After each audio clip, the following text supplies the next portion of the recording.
Welcome back to my YouTube channel the excellent classes. Hello प्यारे छात्र छात्राओं, मैं नितेश कुमार आप लोगों को इस YouTube platform the excellent classes पे स्वागत करता हूं। मैं आशा करता हूं कि आज के दिन आप लोग अच्छे होंगे। हम लोग आज का क्लास शुरू करते हैं। आज के क्लास में हम लोग 10th क्लास के गणित किताब का यह अध्याय नंबर 3 होगा, दो चर वाला रैखिक समीकरण। यह इस चैप्टर का पार्ट नंबर 1 होगा, जो कि क्या होगा, दो चर वाला रैखिक समीकरण युग्म। इससे पिछले क्लास यानी कि 9th क्लास में हम लोग दो चर वाले रैखिक समीकरण के बारे में सिर्फ पढ़ रहे थे। 10th क्लास में केवल क्या हो गया है, युग्म एक्स्ट्रा आ गया है। तो इसी एक्स्ट्रा पद को लेकर के एक नया चैप्टर का निर्माण कर दिया गया है, दो चर वाला रैखिक समीकरण युग्म। तो हम लोग पहले थोड़ा सा रिटरेशन कर लेते हैं कि दो चर वाला रैखिक समीकरण क्या होता है। उसके बाद हम लोग अपने मूल टॉपिक यानी कि दो चर वाले रैखिक समीकरण युग्म की ओर आ जाएंगे। तो समझिए कि दो चर वाला रैखिक समीकरण क्या होता है। जैसे देख लीजिए, दे दिया गया है a x plus b y plus c बराबर 0, जहाँ ए बी सी बिलोंग्स करेंगे रियल नंबर से और ए बराबर 0 तथा बी बराबर 0 नहीं होना चाहिए के रूप का समीकरण को दो चर यानी कि एक्स और वाई, इसमें चर मान है, वाले रैखिक समीकरण कहते हैं। यानी कि किताब का कहने का मतलब क्या हुआ कि a x plus b y बराबर a x plus b y plus c बराबर 0 इक्वल टू 0, यह रूप में है। यह एक प्रकार क्या क्या है, दो चर वाला रैखिक समीकरण है, जहाँ पे यह बात हम लोग को ध्यान रखना होगा कि ए बी सी यह बिलोंग्स करेंगे रियल नंबर से, यानी कि वास्तविक संख्या होंगे। ए बी सी या तो हो सकते हैं परिमेय, नहीं तो अपरिमेय। और एक बात और कि a not equal to 0, b not equal to 0। इस बात का कहने का मतलब क्या हुआ, जैसे समझ लीजिए, हम लोग एक बार ए 0 रख कर देख लेते हैं। जैसे आप ए की जगह पे 0 into x plus b y plus c equal to 0, तो अगर आप ए में 0 से गुना कीजिएगा एक्स में 0 से, तो ऑलरेडी 0 हो जाएंगे, plus b y plus c equal to 0। तो यहाँ पे सिर्फ क्या बचे, b y plus c equal to 0। तो यहाँ पे तो एक चर पद यानी कि एक्स, हमारा यहाँ पे एक्स और वाई दो चर पद था, तो एक्स तो ऑलरेडी समाप्त हो गया, तो यहाँ पे यह एक चर वाला बन गया। तो इसीलिए ना तो हम लोग ए के जगह पर 0 पुट कर सकते हैं और ना ही बी के जगह पर 0 पुट कर सकते हैं। सी का मान 0 हो सकता है, लेकिन ए और बी यानी कि जो चर मान का गुणांक है वह चर मान का गुणांक 0 नहीं होगा। अब अगर बात कीजिएगा इसके हल, तो दो चर वाले रैखिक समीकरण के हलों की संख्या जो है वह अनेक होती है। हलों की संख्या, दो चर वाले रैखिक समीकरण के हलों की संख्या क्या होती है, अनंत होती है। जैसे हम एक एग्जाम्पल के जरिए आपको समझाते हैं। हम एक एग्जाम्पल लिख लेते हैं, x plus 2y equal to 0। यहाँ पे यह क्या ले लिए, एक दो चर वाला रैखिक समीकरण ले लिए, क्योंकि इसमें x एक चर मान है और y एक चर मान है। तो यहाँ पे यह क्या होगा, दो चर हो गए, और चूंकि यहाँ पे इसका x का घात भी 1 है और 2y का घात भी 1 है, इसलिए रैखिक समीकरण भी है। तो यह दो चर वाला एक एक रैखिक समीकरण ले लिए हैं। अब अगर यहाँ पे हम x बराबर 2y को 0 के साथ भेजिएगा तो माइनस करेंगे, यानी कि यहाँ पे हो जाएंगे x बराबर माइनस 2y।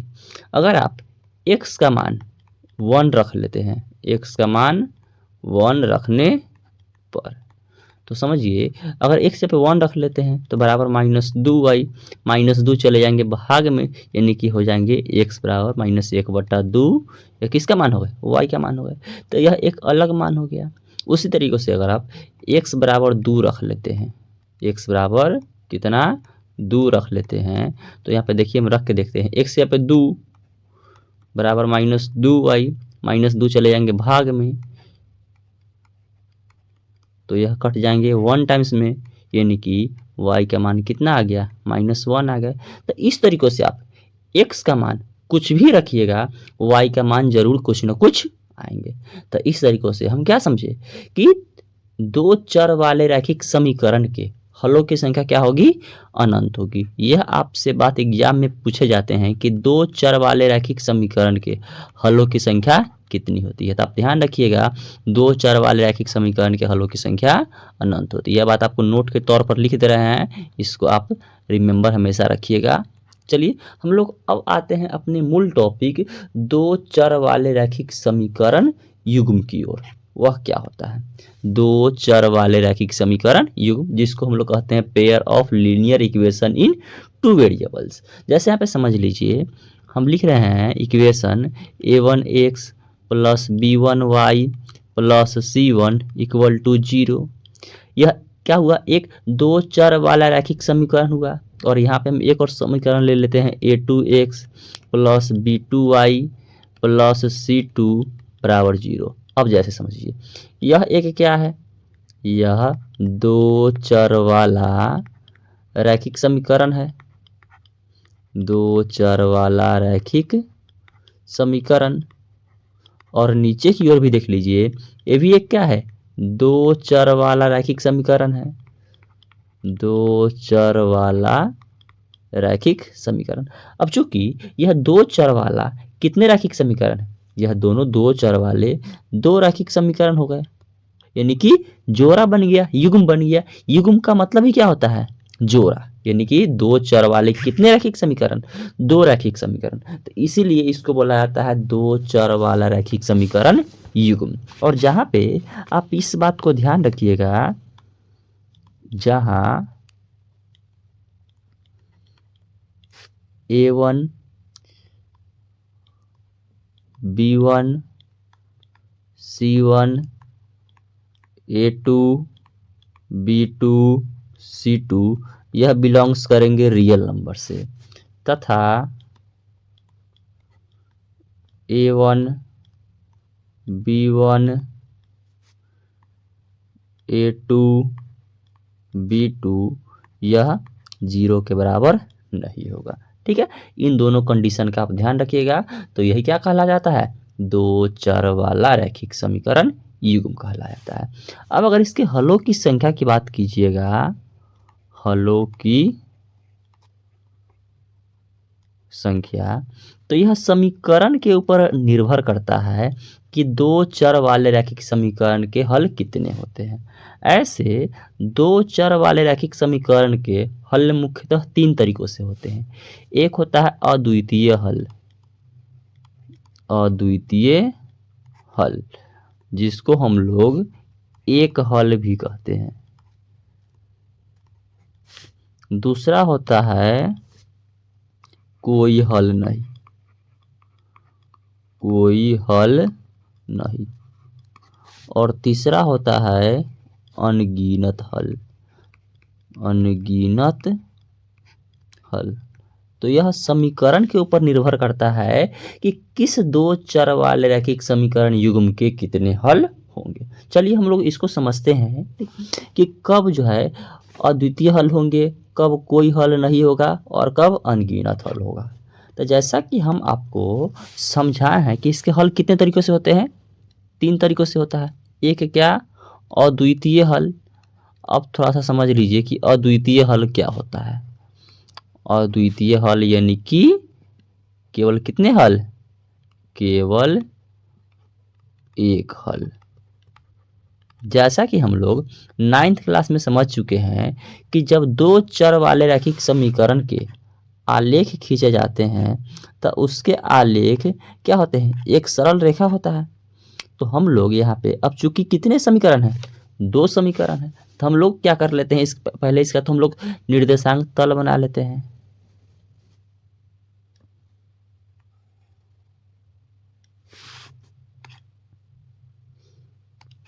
यहाँ पे हम ऊपर ले लेते हैं एक्स अक्ष, ऊपर क्या होता है वाई, नीचे होते हैं माइनस वाई, इधर होता है एक्स अक्ष और पीछे की ओर होता है माइनस एक्स अक्ष। अब जैसा कि हम लोग समझते हैं 9th क्लास में देखे थे, यह बात जानते हैं कि अगर दो चर वाले रैखिक समीकरण के आलेख खींचा जाए तो आलेख कैसा होता है, वह एक सरल रेखा होता है। तो यहाँ पे दो चर वाले दो समीकरण हैं, तो एक समीकरण का आलेख यहाँ पे क्या होगा, एक सरल रेखा उस यहाँ पे हो गया। और अगर हम एक समीकरण का आलेख खींचे तो मान लेते हैं कि यह आलेख ऐसे चल गया। तो यह दोनों आलेख एक दूसरे को क्या कर रहा है, एक बिंदु पर काट रहा है। कौन से, यहाँ पे बिंदु पर काट रहा है। तो इस प्रकार का जो जब आलेख हम लोगों को प्राप्त हो तो हम लोग क्या समझेंगे कि यह जो है अद्वितीय हल का आलेख है। अब अगर दूसरा की बात करेंगे तो दूसरा आपको हम किस प्रकार का हल बताए थे, कोई हल नहीं, कोई हल नहीं।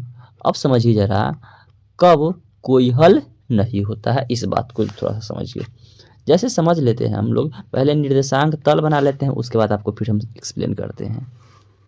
यह होगा वाई अक्ष, यह होगा एक्स अक्ष, ऊपर यहाँ पर नामांकन कर देते हैं वाई अक्ष, नीचे माइनस वाई अक्ष, आगे की ओर एक्स अक्ष और पीछे की ओर माइनस एक्स अक्ष। अब अगर हम लोग आलेख लेते हैं, यदि हम लोगों को आलेख क्या हो जाए, दोनों का दोनों एक दूसरे के बिल्कुल क्या चले जाए, समांतर चले जाए, तो यहाँ पे इस प्रकार का अगर हम लोगों को दो चर वाले रैखिक समीकरण युग्म का आलेख प्राप्त अगर होता है तो इसका कोई हल नहीं होता है। अब अगर हम लोग तीसरा जो है, क्या हम बताए थे कि कोई हल नहीं, तो दूसरा बता दिए थे, और तीसरा हम आपको समझा दिए थे कि अनगिनत हल। अब अनगिनत हल कब होगा उस बात को समझ लीजिए, अनगिनत हल। जैसे हम एक तल ले लेते हैं, निर्देशांक पहले तल का निर्माण कर लेते हैं, यह होगा वाई अक्ष और यह होगा एक्स अक्ष। नामांकन कर लेते हैं, ऊपर की ओर होगा y, नीचे की ओर होगा माइनस वाई, पीछे की ओर होगा माइनस एक्स अक्ष और आगे की ओर होगा एक्स अक्ष। अब यदि हम दो चर वाले रैखिक समीकरण का आलेख लेते हैं तो एक आलेख मान लेते हैं कि इस तरीके से गया, एक आलेख कलर कुछ दूसरा ले लेते हैं,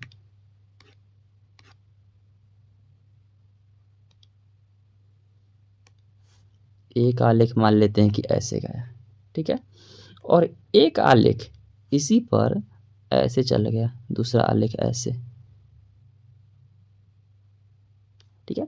तो देख लीजिए यहाँ पे हम लोग को दोनों आलेख क्या हो रहे हैं, एक ही रेखा पर प्राप्त हो रहे हैं, दोनों आलेख कितने, एक ही रेखा पर प्राप्त हो रहे हैं हम लोगों को। यहाँ पे भी यह भी आलेख इसी रेखा पर प्राप्त हुए, तो यहाँ पे देख रहे हैं क्या कि दोनों आलेख एक ही रेखा पर प्राप्त हो रहे हैं। यह पहला वाले आलेख का यह हमारा तीर का चिन्ह है और दूसरे वाले आलेख का यह तीर का चिन्ह है। तो यहाँ पे देख रहे हैं कि दोनों आलेख एक ही रेखा पर प्राप्त हो रहे हैं। तो इस प्रकार के जब आलेख प्राप्त हो तो हम लोग इसको कहते हैं कि अनगिनत हल इस पर प्राप्त हो गया। अब जैसे समझ लीजिए यह जो आलेख हुआ इसको हम लोग कहते हैं प्रतिच्छेदी, प्रतिच्छेदी रेखा, क्या, प्रतिच्छेदी रेखा। यह कोई हल नहीं हुआ तो यह किस प्रकार का रेखा था, तो ये देख लेते हैं कि यह दोनों क्या था, एक दूसरे के समांतर था, तो इसीलिए इसको हम लोग कहते हैं समांतर, समांतर रेखा। और यह एक ही आलेख पर दोनों रेखा था तो इसको हम लोग कहते हैं समपाती रेखा, समपाती रेखा। तो चलिए हम लोग इसको एक डायग्राम बना लेते हैं और डायग्राम के जरिए समझने का प्रयास करते हैं। हम एक डायग्राम यहाँ पहले से ले लिए हैं, अब समझिए यहाँ पे ऊपर में लिख लेते हैं हम अनुपात,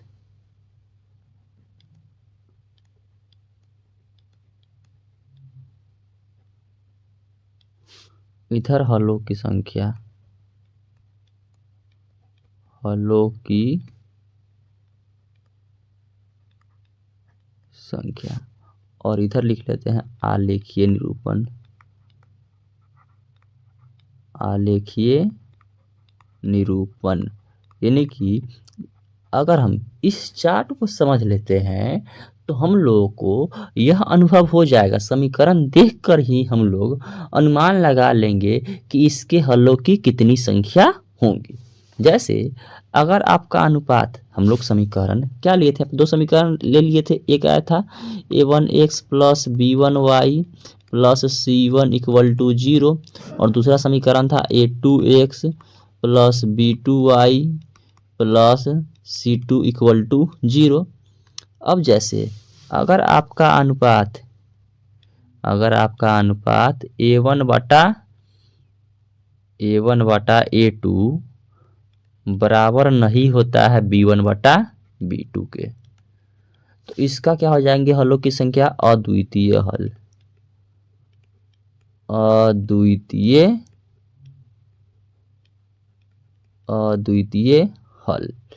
यानी कि अद्वितीय हल का होने का मतलब क्या हुआ कि केवल कितने हल, केवल एक हल, केवल कितने हल, एक हल, केवल एक हल।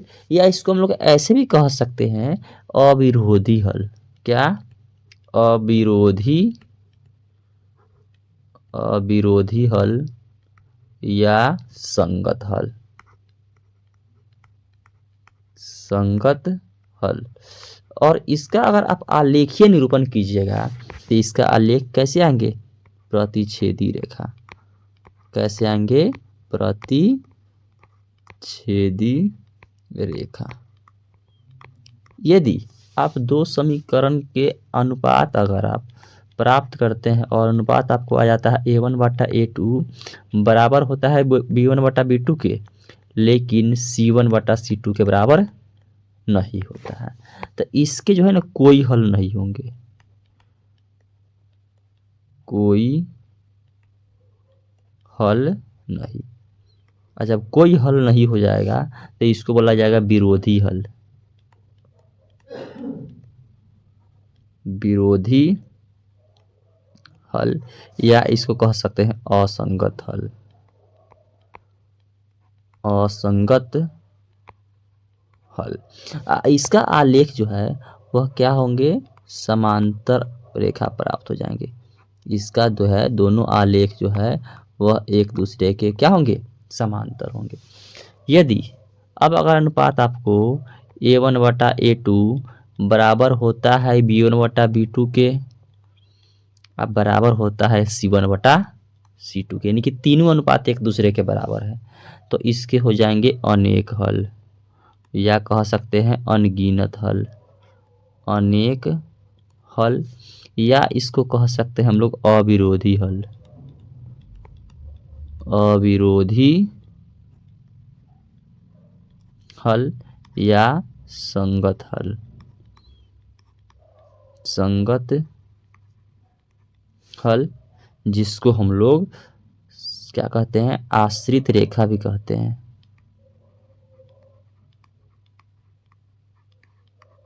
आश्रित रेखा।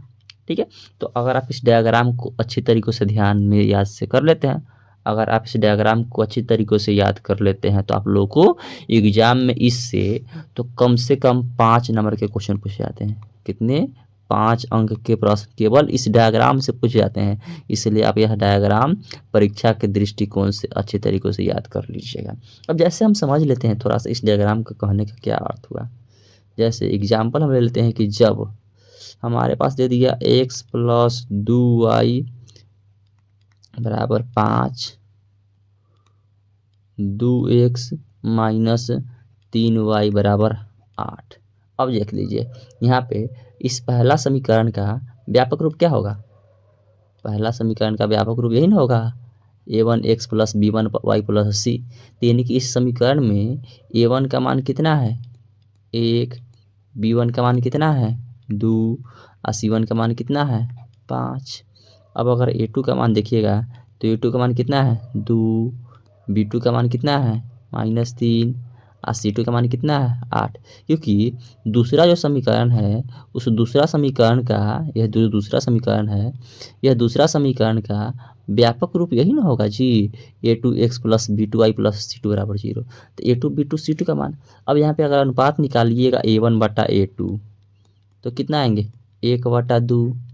अब फिर वहाँ पर निकालिएगा b1 बटा b2 का अनुपात तो कितना आएंगे 2/-3। तो क्या a1 बटा a2 बराबर है b1 बटा b2 के? नहीं, चूँकि a1 बटा a2 यह बराबर नहीं है b1 बटा b2 के। तो इस समीकरण के कितने हल हो जाएंगे? अद्वितीय हल। अद्वितीय हल यानी कि केवल एक हल। तो इस तरीक़ों से हम समीकरण को देख करके और ज्ञात कर सकते हैं कि किस प्रकार के समीकरण के कितने हल होंगे।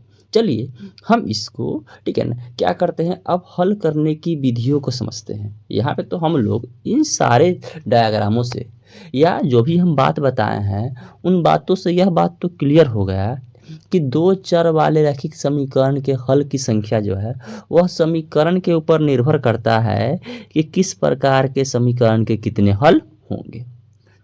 अब हम लोग समझते हैं दो चर वाले रैखिक समीकरण के हल करने की विधियों के बारे में समझते हैं। दो चर वाले रैखिक समीकरण युग्म के हल करने की विधियां। क्या? युग्म के हल करने की विधियां। तो हम लोग 10th क्लास में टोटल 2 प्रकार के हम लोग विधियां समझेंगे। कितने? 2 प्रकार के। एक हो जाएगा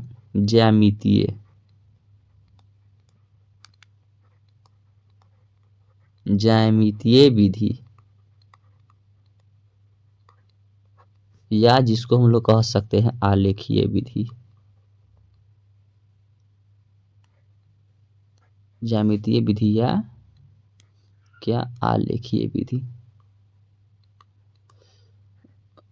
आलेखीय विधि। और दूसरा हो जाएगा बीजगणितीय विधि। बीजगणितीय विधि। तो ज्यामितीय विधि यानी कि जिसको हम लोग क्या करते हैं, आलेख के द्वारा प्राप्त करते हैं। और बीजगणितीय विधि में हम लोग को टोटल 5 अलग अलग प्रकार की विधियों के बारे में हम आपको बताएंगे। सबसे पहला होता है बीजगणितीय विधि में, बीजगणितीय विधि की बात कीजिएगा, बीजगणितीय विधि, तो यह टोटल हम आपको 5 प्रकार के बताएंगे। सबसे पहला होता है तुलनात्मक विधि।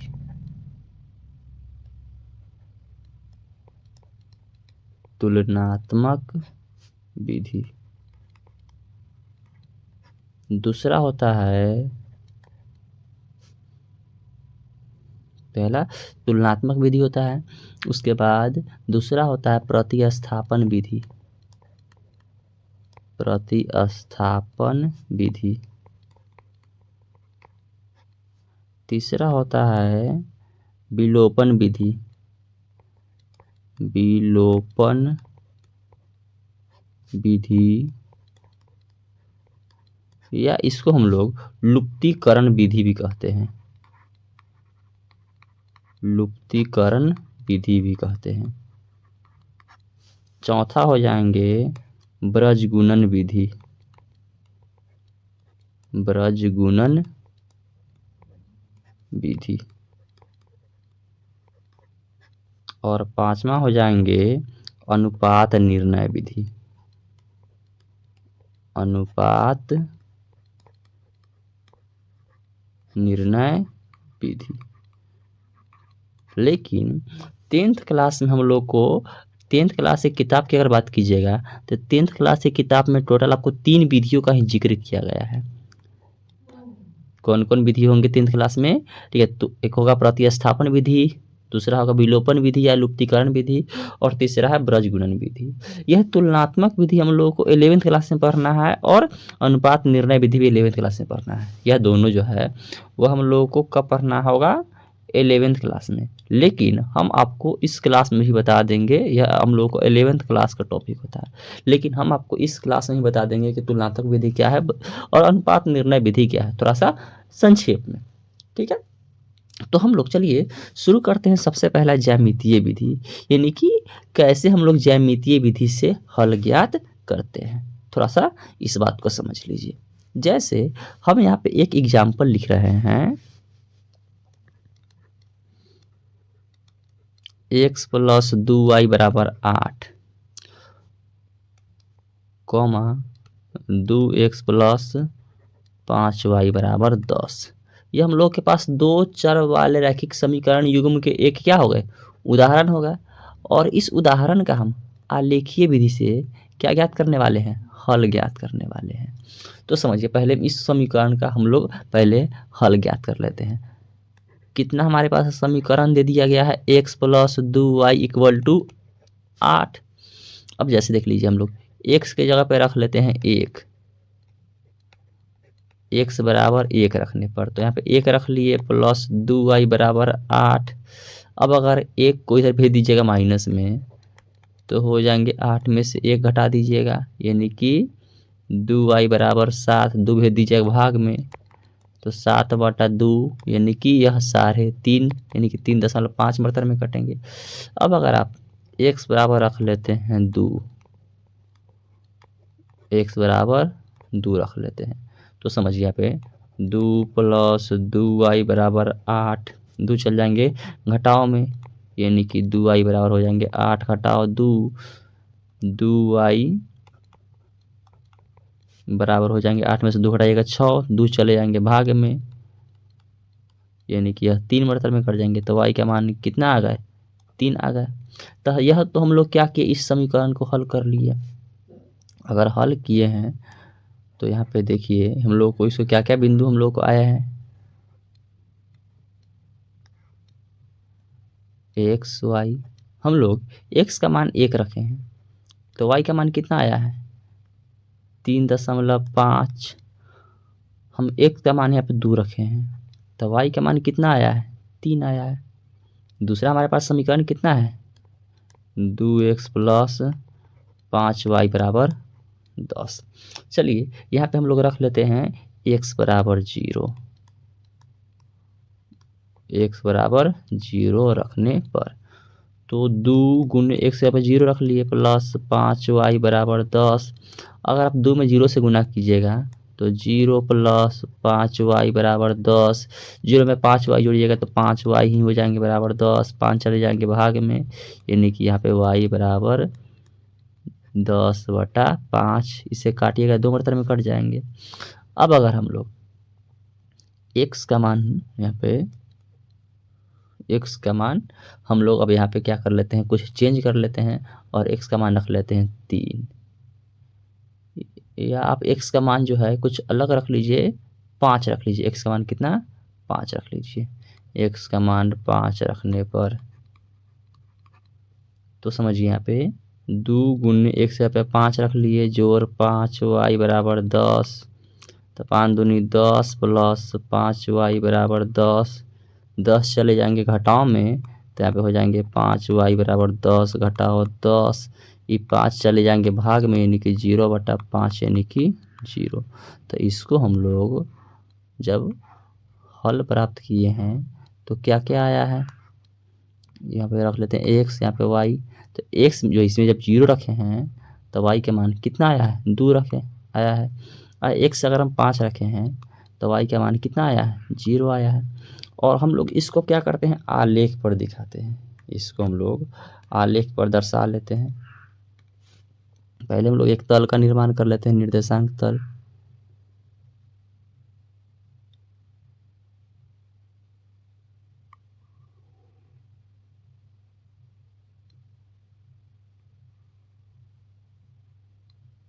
ठीक है, चलिए अब इसका हम लोग नामांकन कर लेते हैं।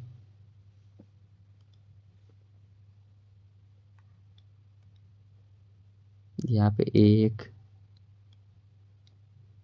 2 3 4 5 6 ऊपर होते हैं कौन से अक्ष, वाई अक्ष, पीछे की ओर -1, -2, -3, -4, इधर होते हैं -x अक्ष, 1, 2, 3, 4, इधर की ओर होते हैं +x अक्ष। अब देखिए सबसे पहला बिंदु कितना था, x1 और y 3.5, x1 के सिके सिके और y 3.5, यानी कि यहाँ पे बीचों बीच में होगा। तो यहाँ पे अगर इन दोनों को आप मिलाइएगा तो क्या पे यहाँ पे कटेंगे, यानी कि यह हो जाएंगे 1,3.5।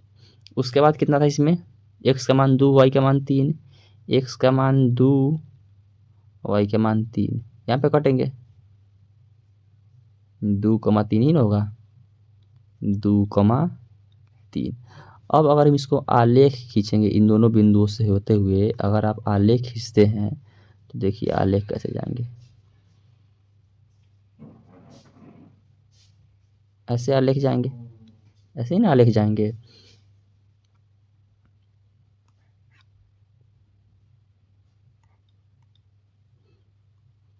तो यह आलेख किस समीकरण का है, हम लोग इस समीकरण का नाम लिख देंगे। समीकरण है x + 2y = 8। समीकरण का नाम यहाँ पे लिख लेते हैं x + 2y = 8। अब चलते हैं दूसरा समीकरण को हम लोग आलेख पर दिखाते हैं। दूसरा का कितना था, 0,2, x का मान 0, y का मान 2, यहाँ पे होगा 0,2, कितना था यहाँ पे 0,2 था, 0,2, ठीक है। चलिए अब इसके बाद कितना था, 5,0, x का मान 5, तो 4 के बाद यहाँ 5 यहीं पे ना होगा, 5,0 यहाँ पे 5,0। अगर आप इन दोनों बिंदुओं से होते हुए आलेख को लेकर जाइएगा तो आलेख ऐसे इससे गुजरेंगे,